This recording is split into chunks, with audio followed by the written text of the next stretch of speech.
دوسرے ہاتھ میں دامن اہل بیت ہونا چاہیے، ورنہ کامیابی نہیں ہو سکتی۔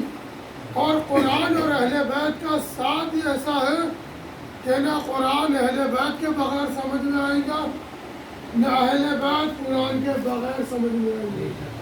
میں ایک آسان سی مثال دے دوں تاکہ بات بآسانی پہنچ سکے۔ کیا آپ نے نہیں دیکھا کہ جب چھوٹا بچہ اسکول میں وارد ہوتا ہے تو اسے کتاب دی جاتی ہے، دیتے یا نہیں؟ اگر وہ انگلش میں کتاب ہے تو اس کے آگے بنا ہوتا ہے سیب، اے فار ایپل، نہیں بتاؤ آپ۔ اگر اردو میں ہے تو الف سے اللہ، الف سے انگور۔ بھائی جب آپ نے اے بنا دیا تو ایپل کی کیا ضرورت ہے؟ جب ایپل بنا دیا تو اے کی کیا ضرورت ہے؟ کہا مولانا یہ نووارد اسکول میں آیا ہے، اسے کیا معلوم کہ اے کیا ہوتا ہے، ایپل کیا ہوتا ہے؟ جب یہ اے پڑھے گا تو ایپل سمجھ میں آ جائے گا، جب ایپل کو دیکھے گا تو اے سمجھ میں آ جائے گا۔ اسی طریقے سے قرآن اور اہل بیت ہے، جب قرآن سامنے آئے گا تو اہل بیت سمجھ میں آئیں گے، جب اہل بیت سمجھ میں آئیں گے تو قرآن سمجھ میں آئے گا۔ نعرے حیدری! تو ایک دوسرے کے ذریعے سمجھا جا سکتا، قرآن کے بغیر نہ اہل بیت سمجھے جائیں گے اور نہ اہل بیت کے ذریعے قرآن سمجھا جائے گا۔ میں اپنی بات کو آگے بڑھانا چاہوں، دیکھیے ہر چیز کے لیے اللہ نے دو گواہ بنائے۔ اگر اللہ ہے تو دو گواہ ہونے چاہیے۔ اللہ گواہ ہے تو دلیل کیا؟ دو گواہ کون ہے؟ بولتا قرآن، خاموش کائنات گواہ ہے۔ توجہ دیا، خاموش یعنی خاموش کائنات اور ایک قرآن مجید۔ اللہ کے حدود پر دو گواہ۔ جب رسول اللہ کا معاملہ آیا تو بولتا خاموش قرآن گواہ ہے، بولتے علی مرتضیٰ گواہ ہے۔ جب علی مرتضیٰ کا معاملہ آیا خاموش قرآن گواہ ہے، بولتے حسن گواہ ہے۔ جب حسن کا معاملہ آیا خاموش قرآن گواہ ہے، بولتے حسین گواہ ہے۔ جب حسین کا معاملہ آیا خاموش قرآن گواہ ہے، بولتے زین العابدین گواہ ہے۔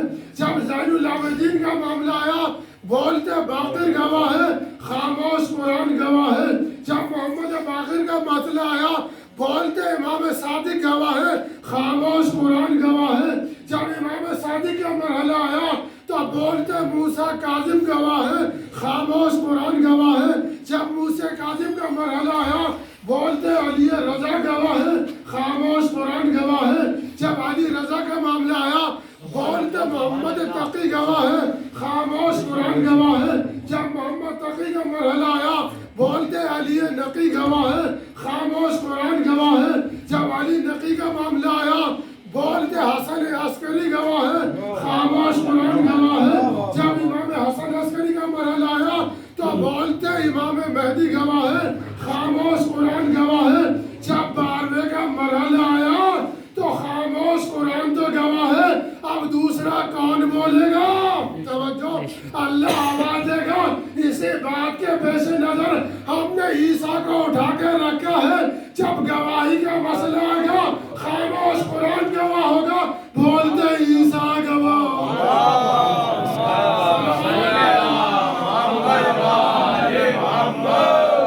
جب دوسرا گواہ مانگا جائے گا تو امام مہدی کے بارے میں جناب عیسیٰ گواہی دیں گے۔ تو عزیزان محترم، قرآن اور اہل بیت، پیغمبر نے کیا کہا؟ علی مع قرآن والقرآن مع علی۔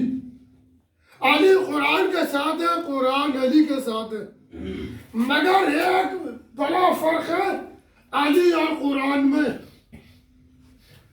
ایک فرق بتاؤں گا، باقی توجہ سے سنیں گے آپ۔ دیکھیے قرآن کو دیکھنا بھی عبادت ہے، علی کا چہرہ دیکھنا بھی عبادت ہے۔ توجہ رکھیے گا، قرآن کا پڑھنا بھی عبادت ہے، علی کا ذکر کرنا بھی عبادت ہے۔ توجہ رکھیے گا، کچھ چیزیں وہ ہیں جنہیں عبادت میں شامل ہے، والدین کے چہرے کو دیکھنا عبادت ہے، والدین کا خدمت کرنا عبادت ہے، قرآن مجید کو دیکھنا بھی عبادت ہے، قرآن کا پڑھنا بھی عبادت ہے، خانہ کعبہ کو دیکھنا بھی عبادت ہے، خانہ خدا کا طواف کرنا بھی عبادت ہے۔ تو سوچ کر بتاؤ، جو خانہ کعبہ میں آیا ہو تو کیا اس کا ذکر کرنا عبادت نہیں ہوگا؟ اس کا چہرہ دیکھنا بھی عبادت ہے، اس کا ذکر کرنا بھی عبادت ہے۔ صلوات پڑھیں گے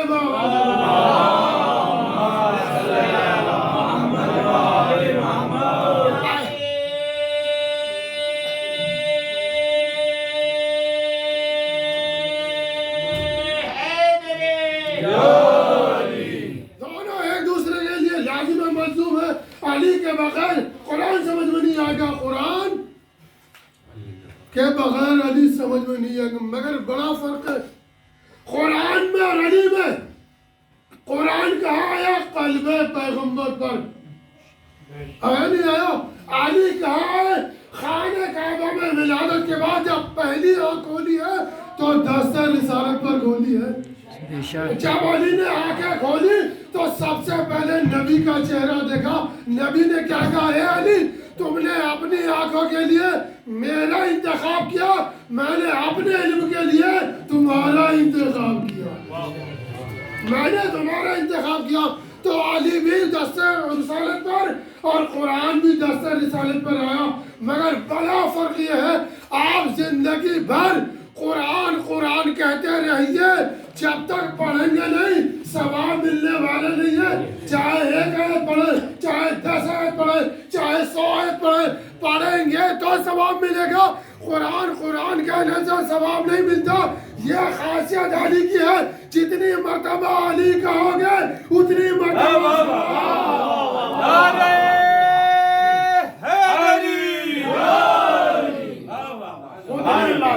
ثواب آپ کے کھاتے میں منتقل ہوتا رہے گا۔ عبادت آپ کو اپنے گھیرے میں لیتی رہے گی۔ تو بڑا یہ ہے فرق علی میں قرآن۔ چاہے علی کے بہت سارے نام ہیں، وہی قرآن کے بھی 4 نام ہیں، اور توجہ۔ چاہے علی کے بہت سارے القابات ہیں، علی کے بہت سارے نام ہیں، کہیں اسد ہے، کہیں زرغام ہے، کہیں علی ہے، کہیں شیر خدا، کہیں مرتضیٰ، کہیں عاصم الدین کبیر، مختلف نام ہیں۔ اسی طریقے سے قرآن کے کتنے نام ہیں؟ 4 نام۔ ایک نام ہے قرآن مجید، ایک نام ہے ذکر، ایک نام ہے کتاب، ایک نام ہے فرقان۔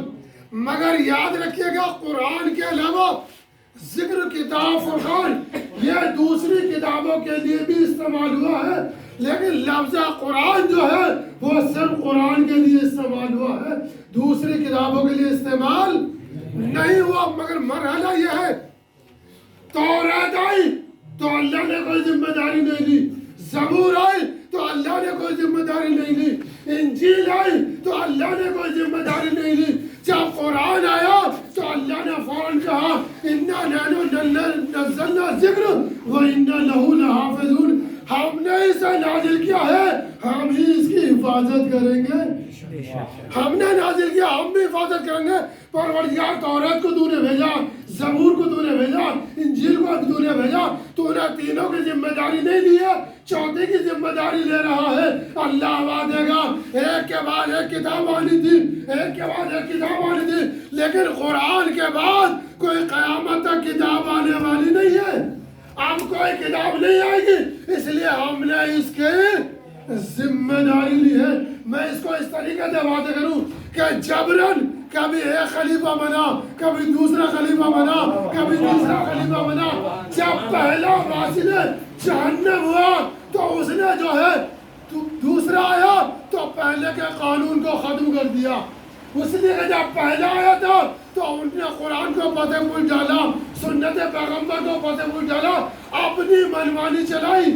جب دوسرا آیا تو اس نے پہلے کا بائیکاٹ کیا، جب تیسرا آیا تو اس نے دوسرے کا بائیکاٹ کیا، اور جب چوتھا آیا تو اس نے تینوں کا بائیکاٹ کر دیا۔ پانچواں تو کوئی آیا ہی نہیں ہے، پانچواں تو خلیفہ نہیں ہے۔ دلیل کیا ہے؟ دلیل یہ جب 25 سال کے بعد علی نے مسجد کوفہ میں نماز پڑھائی تو لوگوں نے برجستہ کہا آج ویسی نماز پڑھی ہے جیسے رسول اللہ پڑھایا کرتے تھے۔ آج حقیقی جانشین آیا ہے، آج حقیقی وارث آیا ہے۔ اور دوسرے دلیل سنیے، پہلا آیا تو پہلے زینے پر بیٹھا، دوسرا آیا تو دوسرے زینے پر بیٹھا، تیسرا آیا تو تیسرے پر آیا۔ جب علی آئے تو پہلا بھی قدموں میں، دوسرا بھی قدموں میں، تیسرا بھی قدموں میں، وہاں بیٹھے جہاں رسول اللہ بیٹھا کرتے تھے۔ لوگوں میں چہمی گوئیاں شروع ہوئی۔ علی نے کہا کیا ہوا؟ کہا آپ نے رسول کا احترام نہیں کیا۔ علی نے کہا اپنی زبان بند کر لو، یہ وہ قدم ہے جو مہر نبوت تک پہنچے۔ جب میرے قدم مہر نبوت تک جا سکتے ہیں تو کیا میں رسول کی جگہ نہیں مار سکتا؟ صلوات پڑھیں گے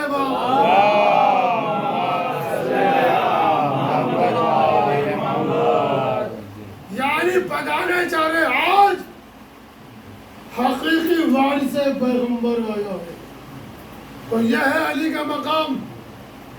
ساری دنیا بھی اگر علی سے ہٹ جائے تو علی کا کچھ بگڑنے والا نہیں ہے۔ توجہ دے، اب تو روزہ کھل چکا ہے نا، تھوڑا بول دیجئے، ساری دنیا بھی پھر جائے تو علی کا کچھ بگڑنے والا نہیں ہے۔ اور اگر علی جس سے منہ پھیر لے اس کے پاس کچھ بچنے والا نہیں ہے۔ نہ دین بچنے والا، نہ اسلام بچنے والا۔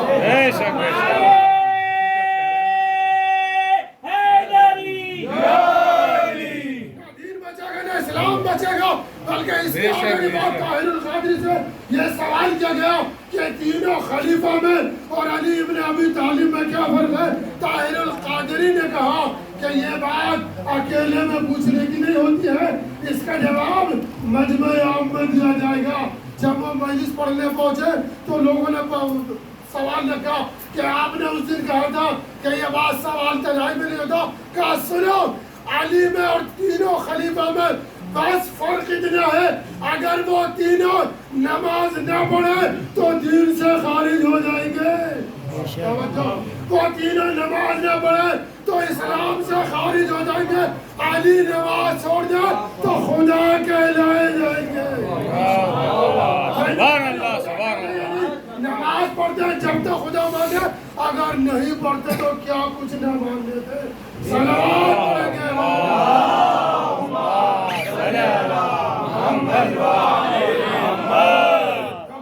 مقام امیر المومنین کا۔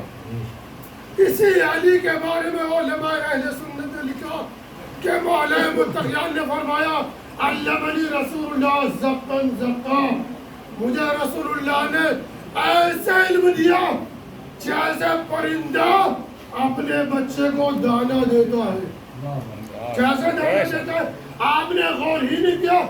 کیا یہ بھی تو کہہ سکتے تھے کہ جیسے بچہ ماں کے سینے سے دودھ پیتا ہے، مگر نہیں کہا، اس لیے کہ مولا کو معلوم تھا اگر میں نے بچے کی اور سینے کی مثال دے دی تو جب ماں دودھ کھانا کھائے گی اور وہ دودھ بنے گا تو اس کی تاثیر چینج ہو جائے گی، اس کے وٹامن چینج ہو جائیں گے۔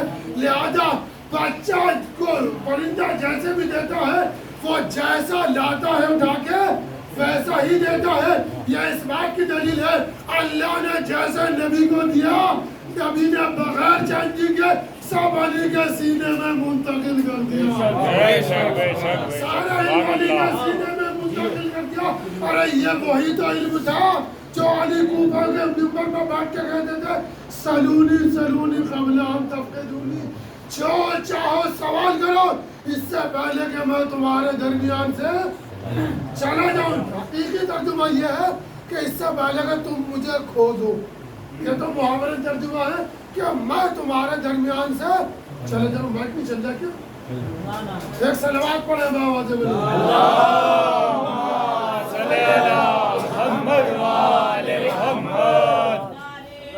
آپ دیکھ لو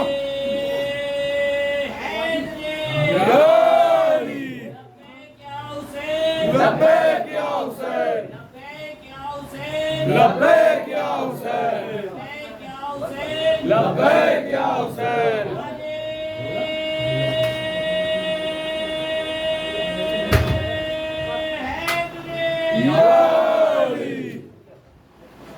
تو جیسے علم نبی کو اللہ نے دیا ویسے انہوں نے منتقل، اور مولا علی نے منبر کوفہ پر سلونی سلونی قبل ان تفتدونی کا دعویٰ کیا. توجہ رکھیے گا، پورے عالم بشریت میں کسی نے اتنا بڑا دعویٰ نہیں کیا. سوچنے کی بات ہے، یہ دعویٰ تو نبی کو کرنا چاہیے تھا، چونکہ علی جو ہے نبی کا شاگرد ہے، نبی کا مقام علی سے کہیں بلند والا ہے.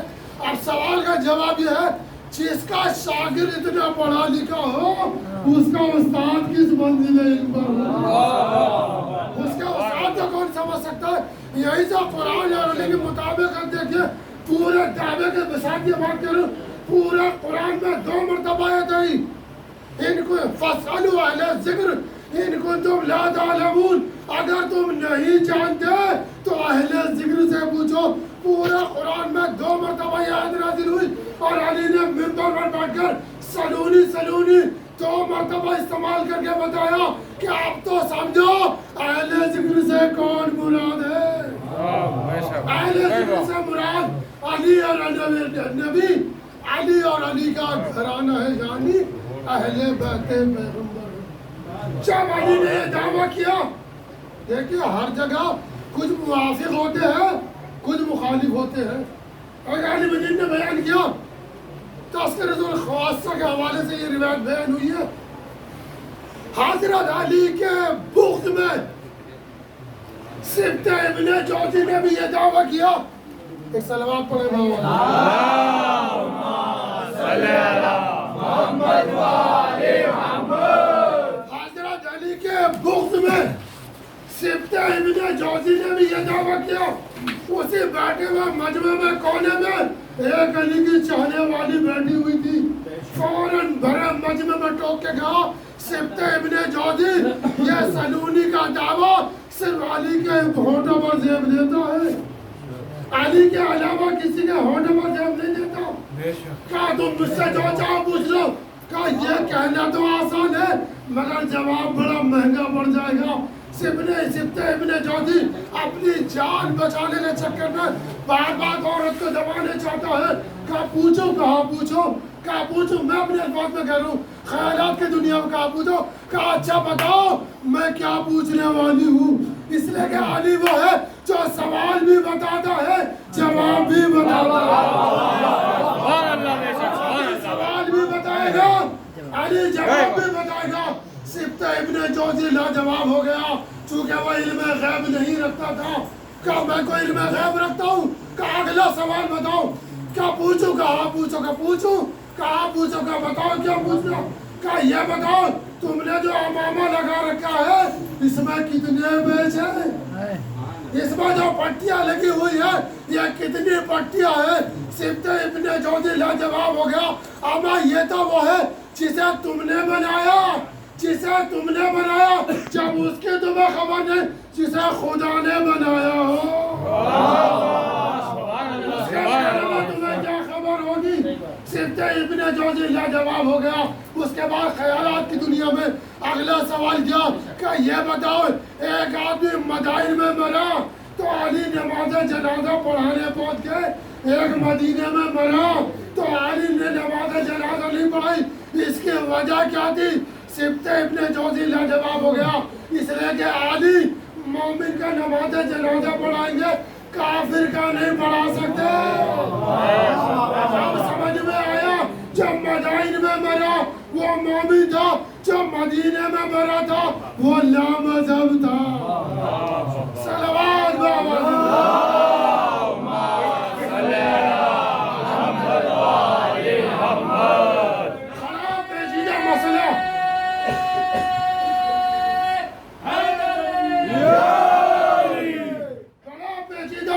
سامنے آ گیا.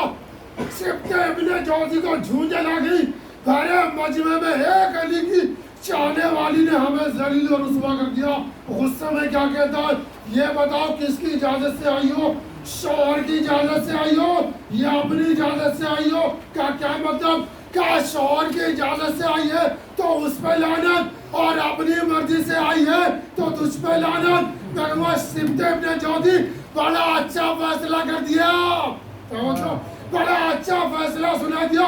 جو عورت شوہر کی اجازت کے بغیر گھر سے باہر آئے وہ لعنتی ہے۔ اس کے بارے میں کیا خیال؟ جو جنگ جمل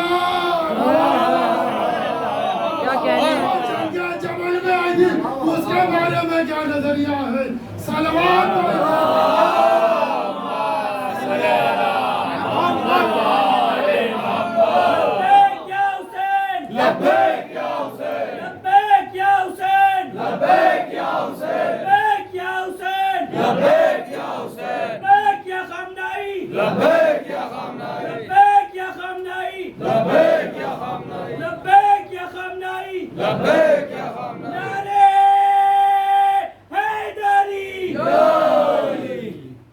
فیصلہ سنا دیا۔ جو عورت اپنی مرضی سے گھر کے باہر نکلے، اسلام کا قانون بھی یہی ہے کہ جب تک وہ گھر تک لوٹ کے نہیں آئے گی فرشتے اس پہ لعنت کرتے رہیں گے۔ شوہر کی اجازت کے بغیر شاپنگ کرنے نہ جائے، اور اگر وہ بے پردہ گھما رہا ہے وہ تو ہے ہی لعنتی، شوہر پہ بھی خدا اور فرشتوں کی لعنت برسے۔ چونکہ یہ حضرت علی کے ماننے والے اور جناب فاطمہ کے ماننے والے، یہ کیسا ماننے والا ہے کہ با پردہ کو بے پردہ گھما رہا؟ وہ کیسے ماننے والے؟ ایک طرف کنیزی کا دعویٰ بھی ہے، بازار میں پردے کا نام بھی نہیں ہے، خالی مولانا سے پردہ ہوتا ہے، باقی ساری دنیا میں حرم ہے۔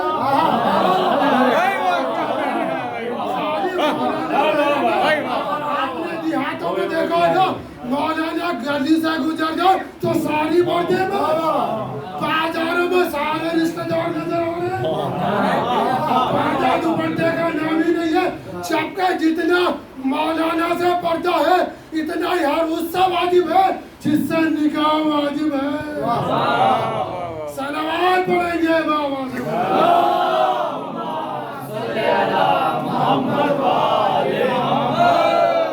ہر انسان سے پردہ واجب ہے جس سے نکاح جائز ہے، جس سے نکاح حرام ہے اس سے پردے کی ضرورت نہیں ہے۔ تو عزیزان محترم سوچا اس بات کو کہ مولا علی نے منبر کوفہ سے کہا، کیا کہا؟ سلونی سلونی قبل ان تفتنونی۔ تو مولا علی کے سامنے اربعین جار اللہ میں علامہ زمخشری لکھتے ہیں کہ علماء کا ایک گروہ آیا کہ یا علی آپ نے منبر سے دعویٰ کیا۔ توجہ رکھے گا، دیکھیے کائنات میں کوئی معتبر ہو یا نہ ہو لیکن منبر معتبر ہے۔ توجہ رکھے گا، لیکن منبر ہو لکڑی کا ڈھانچہ نہ ہو۔ ممبر ہو لکڑی کا ڈھانچہ نہ ہو۔ میں جو بات کہہ رہا ہوں اس کی دلیل ہے، ممبر وہ ہوتا ہے جہاں پہ حمد خدا کے بعد اہل بیت کے فضائل ہو، چاہے وہ غدیر کے اندر اونٹ کے قجاوہ ہی کیوں نہ ہو، چاہے اونٹ کا قجاوہ ہو تو اسے ممبر کہا جائے گا، چاہے شام کا دربار ہو اگر فضائل اہل بیت نہیں ہوتا تو امام سجاد کہتے ہیں یہ لکڑی کا ڈھانچہ ہے۔ یہ صلوات پڑھیں گے بابا۔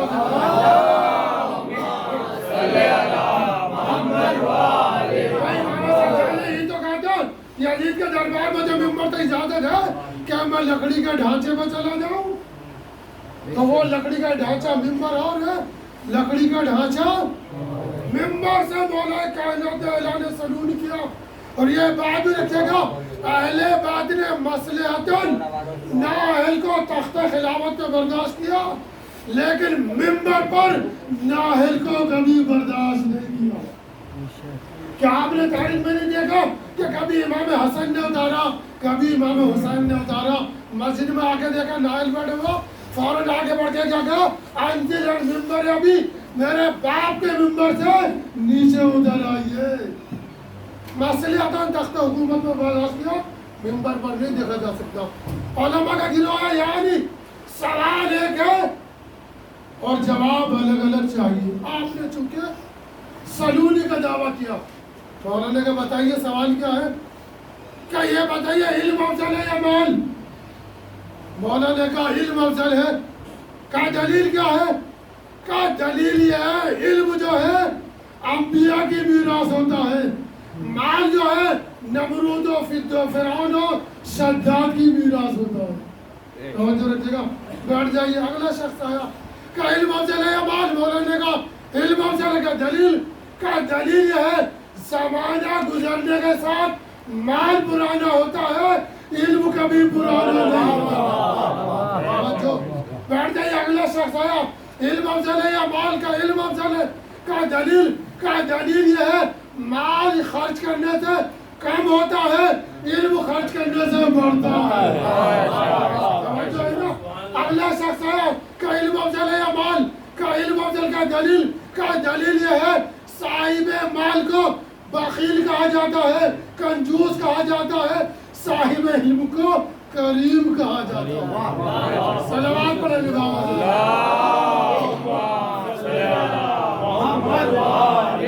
صاحب علم کا جو ہے کریم کہا جاتا ہے۔ بیٹھ جائیے۔ اگلا شخص آیا کہ علم افضل ہے یا مال؟ کا علم افضل۔ کا دلیل کیا ہے؟ کا دلیل یہ ہے تم مال کی حفاظت کرتے ہو، علم تمہاری حفاظت کرتا ہے۔ علم تمہاری حفاظت کرتا ہے۔ اگلا شخص آیا، علم افضل ہے یا مال؟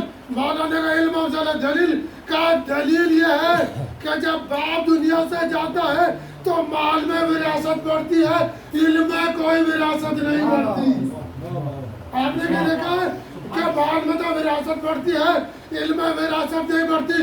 سب کے جواب دے دیے۔ مولانا نے قیامت کے جملہ کا قسم میں اس خدا کی جس کے قبضے میں علی کی جان ہے، اگر صبح قیامت تک علی سے یہی سوال کرو گے علی سب کو الگ الگ جواب دیتا رہے گا۔ صلوات پڑھیں گے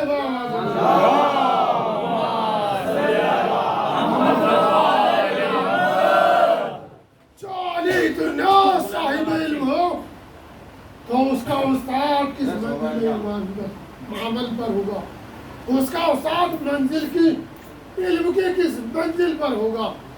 تو سوچنے کی بات ہے اور ضرورت ہے اس بات کی کہ ہماری پوری قوم کو صاحب علم ہونا چاہیے۔ یہ مجلس ہے، یہ مدرسہ ہے، یہ مسجد ہے، علم سے ہی آباد ہوگی، جاہلوں سے کبھی آباد نہیں ہونے والی۔ دیکھیے عالم اور جاہل کی عبادت میں بڑا فرق ہے۔ جاہل کی 70 رکعت اور عالم کی 2 رکعت برابر ہے، بڑا فرق ہے۔ اور کوشش یہ کریے کہ عابد نہ بن کے عبد بنے۔ توجہ، عابد نہ بنے، عابد بننے کا مان نہیں ہے بلکہ عبد ہونا کا مان ہے۔ توجہ رکھیے گا، چونکہ شیطان عابد تھا، 6000 سال عبادت کری، ایک سجدہ نہ کرنے پر، اکڑ دکھانے پر اللہ نے باہر نکال دیا۔ نہیں متوجہ ہوگے بھائی، عابد تھا نا، اللہ نے اپنی بارگاہ سے نکال دیا، تو ہی موقع نظر آئے یا اللہ نے نکالا یا رسول اللہ نے نکالا، یا اللہ نے واپس بلایا یا رسول اللہ نے بلایا۔ تو عابد کو نکالا گیا، لیکن جب عابد کا معاملہ آیا تو اللہ نے اپنے بندے کو آسمان پر بلایا۔ وَأَشْهَدُ أَنَّ مُحَمَّدًا عَبْدُهُ وَرَسُولُهُ، میں گواہی دیتا ہوں محمد اللہ کے بندے ہیں۔ تو عبد کا بڑا مقام ہے۔ اگر عبد بن گئے تو آپ کی نماز نماز ہے، آپ کا روزہ روزہ ہے، آپ کا حج حج ہے، آپ کی افطاری افطاری ہے، آپ کے دیگر اعمال اعمال ہے۔ لیکن خالی عابد بنے تو کبھی بھی بہک جاؤ گے، کسی بھی وقت بہک جاؤ گے۔ ایک واقعہ سناتا ہوں جسے صاحبان علم بیان کرتے ہیں کہ بنی اسرائیل کا ایک عابد تھا۔ عابد یاد رکھیے گا، اور یہ بات اسی موضوع میں آئے گی کہ ہر انسان کو صاحب علم ہونا چاہیے۔ عابد تھا، 35 سال تک اللہ اس کو جنت سے کھانا بھیجتا رہا. کتنا بڑا عابد ہوگا بنی اسرائیل کا؟ 35 سال اللہ نے اسے جنت سے کھانا بھیجا. اور جب جناب موسیٰ نے کہا پروردگار اس کا تو مقام بلند ہوگا، کہا یہ جہنم میں جائے گا. چونکہ عابد تو ہے مگر عبد نہیں ہے. یہ میرے جملے عابد ہے مگر عبد نہیں. کہا کیوں؟ کہا اس سے جا کے پوچھو. جناب موسیٰ اس کے پاس آئے. جناب موسیٰ نے دیکھا پھر کھانا آتا ہے کھاتا ہے. اللہ نے بارے لائے معاملہ کیا؟ کہا اس کے اندر کمی یہ ہے اس نے ایک دن میں فرشتہ تھا یہ نہیں کہا کہ بھائی تو بھی کھانا کھا لے، تمہیں بھوک لگتی ہے یا نہیں. تکلفاً تو کہتے ہیں یہ تو انسانی فریضہ ہے کہ بھائی آپ بھی کھانا کھا لے. یہ اتنا بخت اخلاق ہے 35 سال میں اس نے کبھی اخلاق کا مظاہرہ ہی نہیں کیا. کیا سننے ہیں آپ لوگ؟ پتا چلا جو جتنا بڑا بد اخلاق ہے وہ اتنا ہی جہنمی ہوگا. جو جتنا بڑا خود غرض ہے وہ پکا جہنمی ہے. جو اپنا فائدے کے چکر میں دوسروں کے کام کو چھینے وہ اللہ کو رازق نہیں مانتا. اگر اللہ کو رازق مان رہا ہے تو دوسرے کی روزی میں حملہ نہیں کرے گا. 35 سال تک اللہ بھیجتا رہا. اس نے کبھی فرشتے سے کہا ہی نہیں. جناب موسیٰ نے کہا تو جہنم میں جائے گا. کہا میری 35 سال کی عبادت کا کیا ہوگا؟ مجھے اس کا بدلہ چاہیے. اللہ نے کہا موسیٰ جا کے کہہ دو کہ جو چاہے مانگ لے مگر ایک دعا قبول ہوگی، ایک اجر دیا جائے گا، بہت سارا نہیں، جو چاہے مانگ لے. اب اس نے سوچا کیا مانگوں؟ اب سوچا کیا مانگوں جب مجھے جہنم میں جانا تو کیا مانگوں؟ اب تک کیا ہے؟ خود غرض بد اخلاق ہے یا نہیں؟ خود غرض بھی ہے بد اخلاق بھی ہے. اس نے جناب موسیٰ سے اللہ سے کہو کہ مجھے اتنا بڑا بنا دے، اتنا بڑا بنا دے کہ جہنم میں میرے علاوہ کوئی دوسرا جائے ہی نہیں. دوسرے کی انٹری نہ ہو. سمجھ رہے کیا نہیں؟ وہ یہ چاہ رہا ہے میں اکیلا چلا دوں باقی سارے بندے بچ جائیں. نہیں متوجہ ہوئے؟ یعنی اس نے یہ چاہا کہ دوسروں کا بھلا ہو. فوراً اللہ نے وہی جناب موسیٰ سے کہا کہ ہم نے اسے معاف کر دیا. اب تک تو یہ خود کرتا، اب یہ سب کا بھلا چاہ رہا ہے. واہ واہ واہ واہ. صلوات علیہ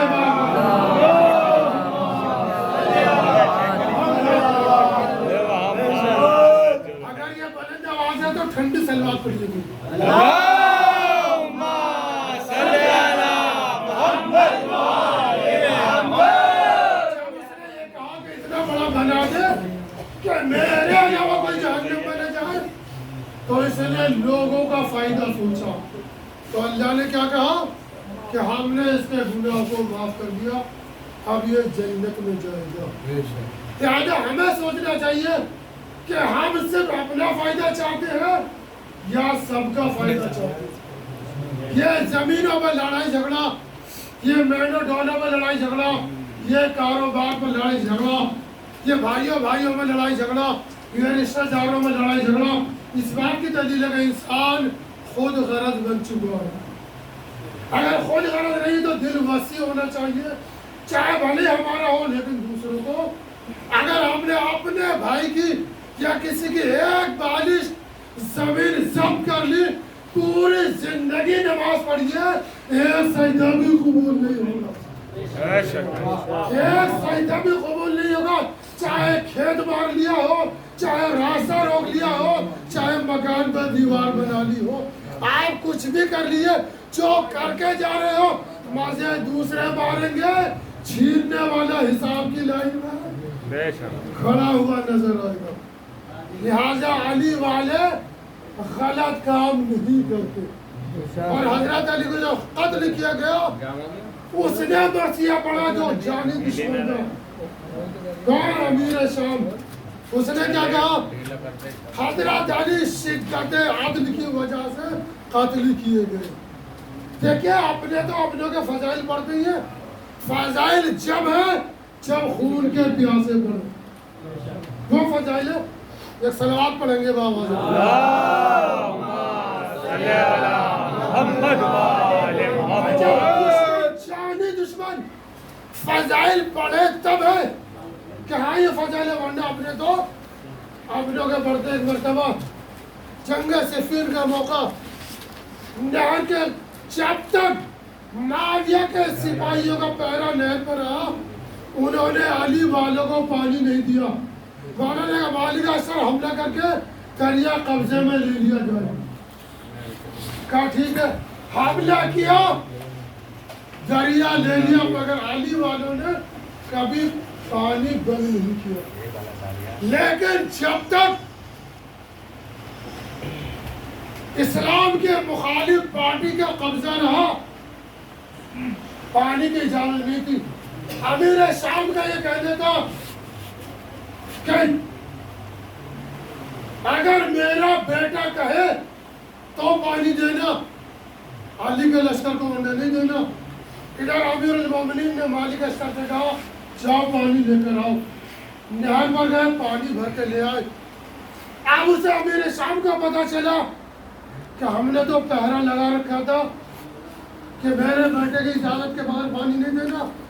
سپہ سالار کو بلایا، کہا آپ نے تو کہا تھا کہ میرے بیٹے کی اجازت کے بغیر پانی نہیں دینا. آپ کا بیٹا آیا، اس نے کہا مالک کو پانی دے، تو میں نے دے دیا. کہا اچھا، کہا کہ اب اس وقت تک پانی نہ دینا جب تک میرا وزیر خاص نہ کہے. کہا ٹھیک ہے. ادھر امیر المومنین نے مالک سے پھر کہا کہ جاؤ پانی لے کر جاؤ. مالک نہر پر گئے، پانی لے کے پھر آ گئے. معاویہ کو پھر پتہ چلا کہ علی کے خیام تک پانی پہنچ گیا. سپہ سالار کو میں نے بلایا جس کا پہرا جو پہرے پر تھا، کہ تم نے پانی کیوں دیا؟ کہ آپ نے ہی تو کہا تھا کہ میرے وزیر کی اجازت کے بغیر نہ دینا. آپ کے وزیر نے کہا تو میں نے مالک کو پانی دے دیا، اس میں میری کیا غلطی ہے؟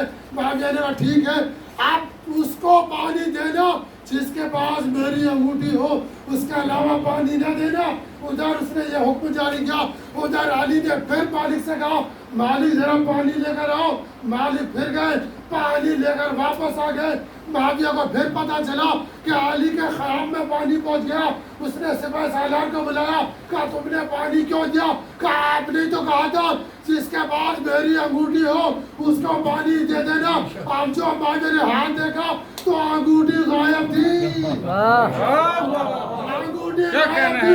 ارے یہ کیا؟ اس نے کہا نہ میں نے بیٹے کو بھیجا، نہ میں نے وزیر کو بھیجا، نہ میں نے انگوٹھی دی.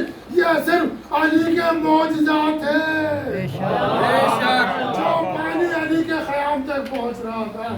صلوات پڑھیں گے اللہم صلی علی محمد و آل محمد. لیکن جیسے مالک کے قبضے میں آیا تو معاویہ کے لشکر والوں میں ہلچل مچ گئی کہ اب ہمارا کیا ہوگا؟ کل ہم نے پانی بند کیا، مگر خون کے پیاسے جانی دشمن نے کہا علی بہت بڑا کریم ہے، وہ کسی میں پانی بند نہیں کریں گے، جاؤ پانی لو. جب دشمن کا لشکر گیا تو علی نے پانی کو پر کوئی پابندی نہیں لگائی. ہاں عزیزو، وہی علی جو یتیموں کا سہارا تھا، وہی علی جو انبیاء کا سہارا تھا، وہی علی جو بے سہارا کا بے سہارا تھا. اس کے ساتھ کتنا بڑا ظلم کیا گیا. سوچنے کی بات ہے عزیزو، وہ وقت بھی آیا کہ خوارج کے ایک شخص جس کا نام عبد الرحمن ابن ملجم ہے، اس کے ساتھ مولا علی نے کیا کچھ نہ کیا. ایک دن مولا جب وظیفہ بیٹھ رہے تھے، سب سے کہا چلے جاؤ. ابن ملجم کو روکا. کیا ابن ملجم میں کچھ بات کہنا چاہتا ہوں کہ مولا بتائیے. کہ ایک دن آئے گا، آج تم ہم سے محبت کرنے کا دعویٰ کرتے ہو، ایک دن آئے گا جب میرا سر اور خون تم میری خون سے خطاب کرو گے. ابن ملجم نے کہا مولا عبد الرحمن نے کہا یہ کیسے ہو سکتا؟ اس نے فوراً تلوار کو نکالا، مولا کے سامنے رکھا. مولا اس سے پہلے کہ وہ وقت آئے آپ مجھے ابھی قتل کر دیے. مولا نے کیا کہا؟ اسلام میں جرم سے پہلے سزا نہیں. کہیں آپ نے دنیا میں دیکھا ہے کہ کسی بھی انسان کو پتا ہو یہ میرا دشمن ہے؟ فرض یہ کریں کہ مودی جی کو پتا ہو کہ میرا دشمن ہے، کیا اسے زندہ چھوڑیں گے؟ یا تو جیل میں رکھا جائے گا یا اسے کسی بہانے سے قتل کرا دیا جائے گا.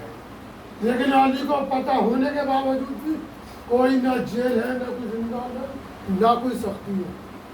وقت بڑھتا رہا، جب سن 40 ہجری کا رمضان آیا تو مولا بار بار متوجہ کر رہے ہیں۔ ایک مرتبہ حاجیوں کے جانے کی خبر بھی دی تو مولا متقین نے کہا بیٹا حسن یہ کیسی آوازیں آ رہی ہیں؟ کہا بابا حاجی لوگ حج کی تیاریاں کر رہے ہیں۔ کہا میرے لال اس سال تیرا بابا حج پہ نہ جا پائے گا۔ اور تاریخیں بڑھی، 17 رمضان ہے، خطبہ دیتے دیتے ہوئے ایک مرتبہ امام حسن کو دیکھا، میرے لال آج کتنی تاریخ ہو گئی، کتنے روزے گزر گئے؟ بابا 17 ماہ رمضان گزر رہا ہے۔ امام حسین کو دیکھا، میرے لال ابھی کتنے دن باقی ہیں؟ کہا بابا 13 دن باقی رہ گئے۔ امام نے کہا ان قریب وہ وقت آنے والا ہے کہ میری داڑھی کو خون سے خضاب کیا جائے گا۔